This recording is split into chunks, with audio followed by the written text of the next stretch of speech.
Let's talk about converting leads. Who'd like to have an online lead, and if you got 100 of them, 95 met with you? Who would love to have that? Okay, wouldn't we all love to have that? Do you realize that Zillow tells us that it's only what? 3% or 5%?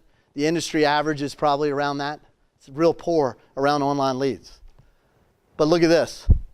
To get a Zillow, they gave a stat.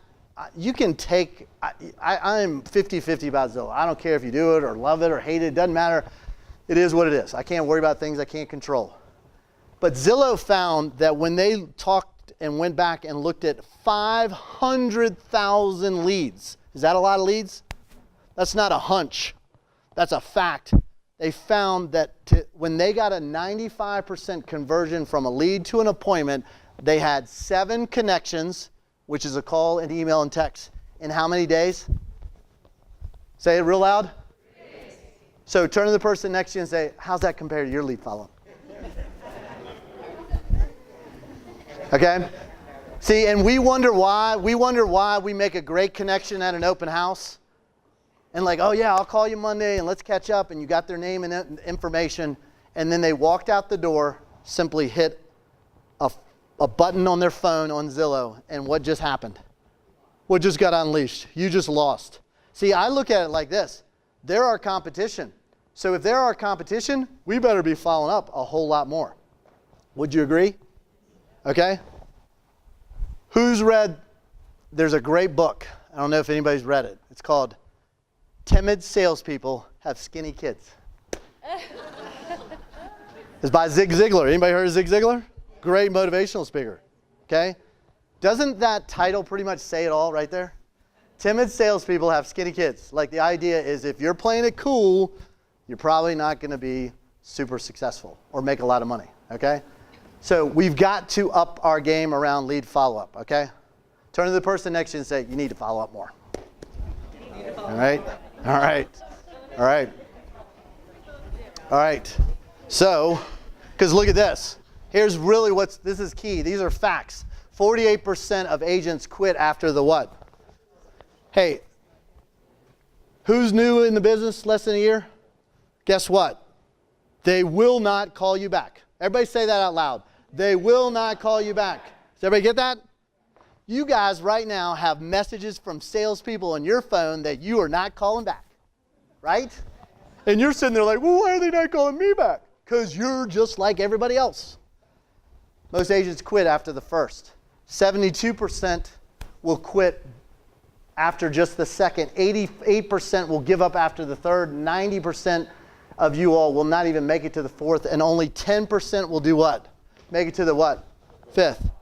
The fifth call, this number may be off a little bit, but 90% of the sales are made after the what?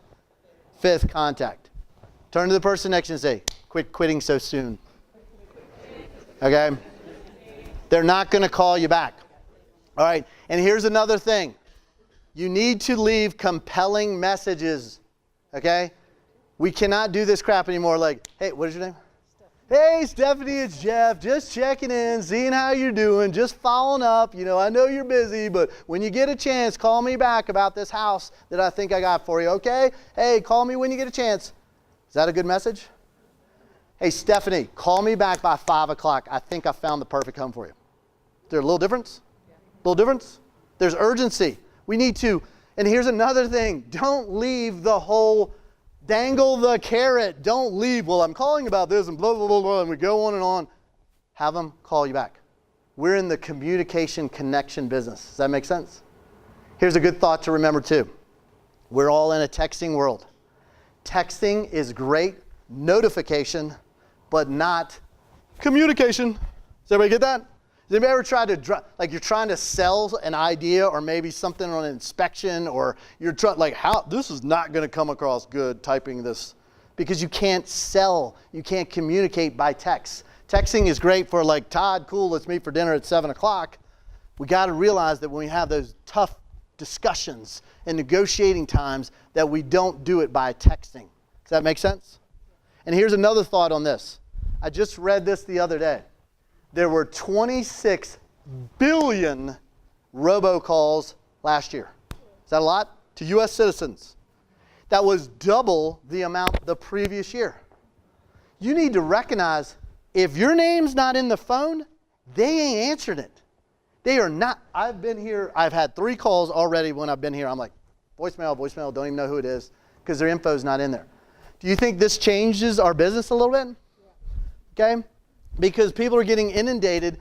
I've got teams right now that the first thing they do when they get a lead is they send them their contact information with their picture, with their company information, their email, everything, a V card or something on your phone, and tell them, instruct them, hey, save this, put this in so you'll know it's me when I call back. Is that a good idea? Because they ain't going to call you back. They're not even going to answer the phone nowadays.